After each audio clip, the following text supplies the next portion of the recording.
Hello, folks. Dustin Zarni here, Democratic Elections Commissioner for Onondaga County, and welcome to Commissioner in a Car. Today is May 19th, Monday, May 19th, and today's episode, I'm talking about three different things: mail checks, absentees, and school districts, because there's a lot going on here in Onondaga County, but also in New York State. We'll start with school districts. I said that last, but we're going to start with that. Tomorrow, Tuesday, May 20th, are school district votes throughout Onondaga County.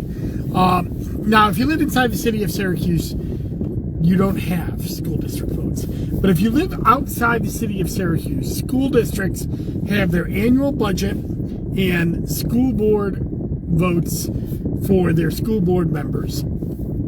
So if you're in a suburban school district, you live anywhere outside of Onondaga County or outside of the city of Syracuse in Onondaga County, you have a vote tomorrow for your school district.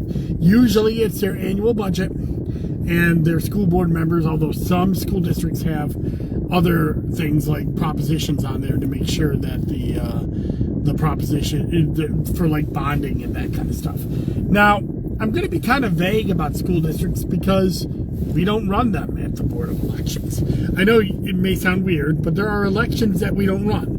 Village elections are in March and June. Sometimes we don't run those, as well as school district elections. We never run those, as well as town special elections. We never run those. But sometimes we let them borrow our equipment to run those elections. And so all of the school districts in Onondaga County, we program their ballots to their specifications, but they determine who's on the ballot. They count the ballots. They have staff that they hire. Sometimes it's our staff to run the machines and run the election that day. And they determine a lot of different things. They determine voter eligibility. Sometimes they go by our voter rolls.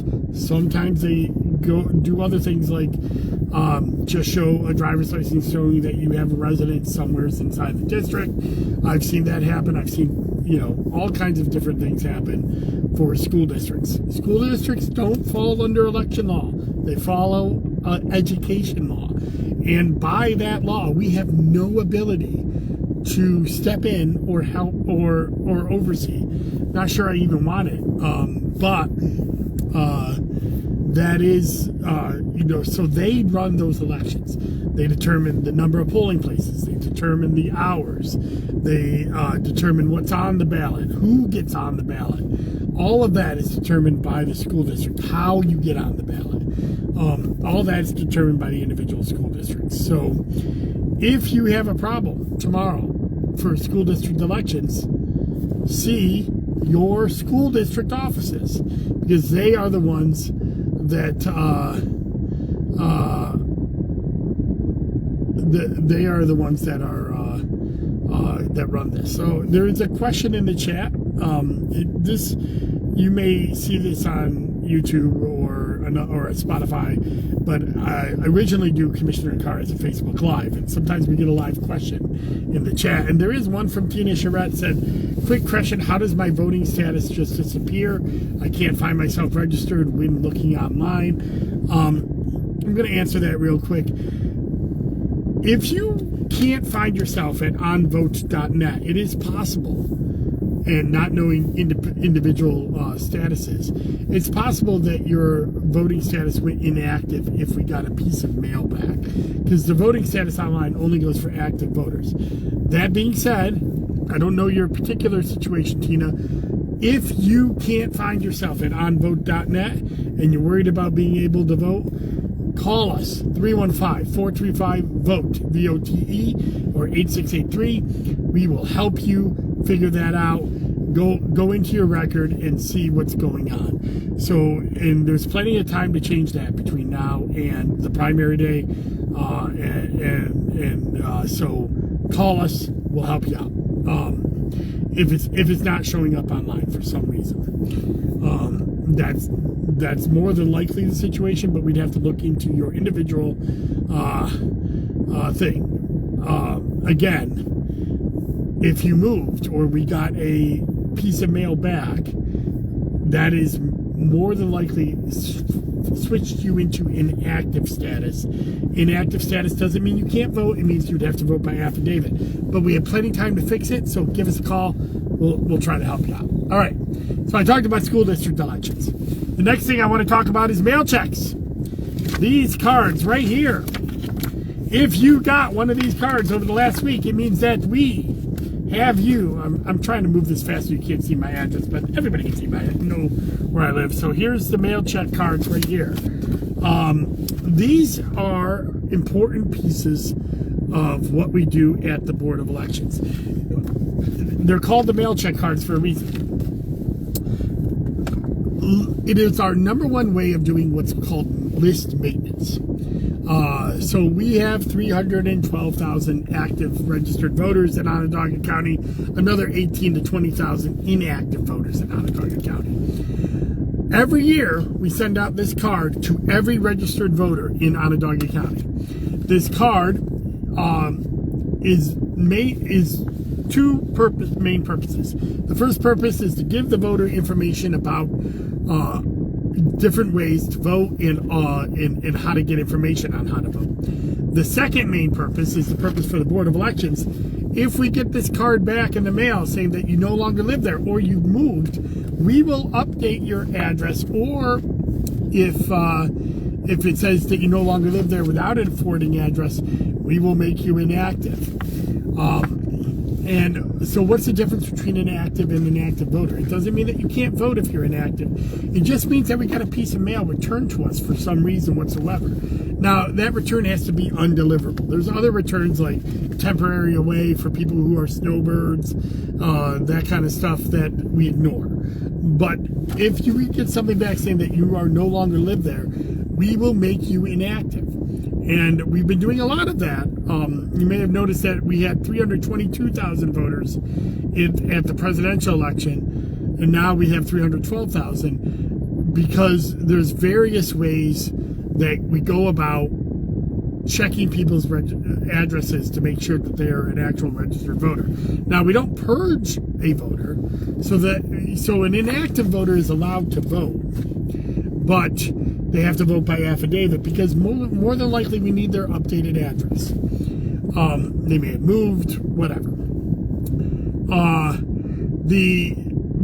But once a voter becomes inactive, then they get two federal elections. Those are the even year elections, Congress and President and Senate. Those happen in the even years.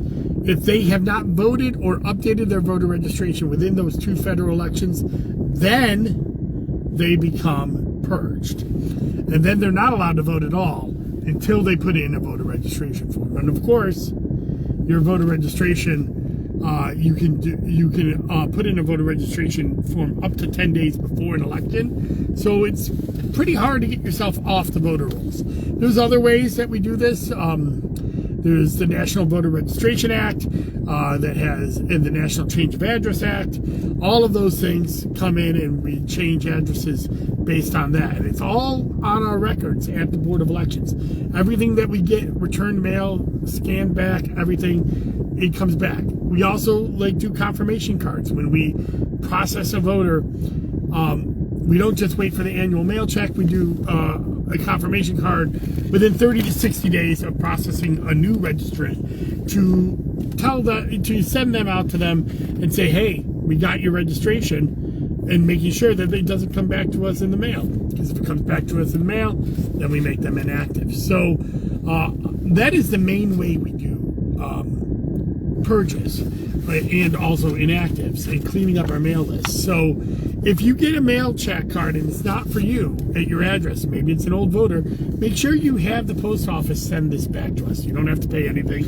It comes right back to you, just right on there, no longer lives here. Because that's a great way for us to keep our voter rolls clear. But let's talk about the voter registration card, or the mail check card, because there's a lot of great information on there for you. First, at the front, it tells you when the elections are. It has the primary election and the general election. Tells you the dates for early voting on there. Now remember, not all of you have a primary, only if you're a registered Democrat in the city of Syracuse. County Ledge 8, which goes into parts of Geddes, or 2nd Ward in Salina, you have elections on Tuesday, June 24th. If you are a Republican in the towns of Elbridge, Cicero, or Pompey, or a conservative in the town of Elbridge, you have a primary on June 24th. The rest of you, we'll see you in November. Because you don't have a primary. This is an odd year. Odd years don't have countywide primaries for the most part. And we don't have a presidential primary going on. So not a lot of you don't have an election. I think there's only 54,000 voters out of the 322,000 or 312,000 active registered voters now have an election. So it's less than a quarter of the population is eligible to vote in this primary. So, but on the back, on the top, it tells you your party affiliation, whether you're a Democrat, Republican, conservative, non-enrolled. Non-enrolled, by the way, BLK is non-enrolled. It's blank. That is what's written in election law. People say, is that black? No, it's not racial. It's BLK means blank. We get that all the time. By the way, New York does not record racial data for voter registration rules at all. The next thing down here is all of your political subdivisions here. These are the places like what congressional district you're in. Well, you're all in the 22nd if you're in Onondaga County. But again, this mail check card went out all across New York State, not just Onondaga County, although it may not have gone out when ours went out. Ours went out on May 9th, so you got them last week. And it went out after I did my commissioner card last week. So that's why I'm doing it now. Also, again, right here, more information about the elections and the early voting times. It has our website on there and to get more information. And then right up here is the last piece of big information. This is your polling place. So it's where you're going to vote on either primary day or election day. If you're eligible for a primary, that's where you're going to go on primary day if you don't early vote or absentee. And then finally, the biggest piece of information on here is our website, onvote.net. If you have any problems, you can update your registration on there. You can get more information on there. You can find out we have sample ballots eventually going up on the website, as well as other things. So that's the most important information on there. And of course, early voting is on there, all of that. So go to our website. This card is meant to give you general information. Specific information is on our website at onvote.net. So these went out in the mail on May 9th from our vendor, so you should have started getting them last week. So that's the mail check card. And then the last thing that I'm going to talk to you about, and I'm going to spend next week on a little bit more, but is vote by mail, absentee, early vote by mail ballots. They all went out for the primary if you've requested a vote by mail ballot and or absentee and are eligible to vote in the primary. Those went out on Friday. Our first round went out on Friday. They went out from our vendor in Rochester. So you'll start getting them in the doors today, probably, over the next few days. If you believe that you want a vote by mail ballot and that you're eligible to vote in the primary and you don't get one by the end of this next week, give us a call, 315-435-VOTE, and we will look into your record and see what happened, see if we mailed it out, and then mail you out another one. Don't wait to the last minute.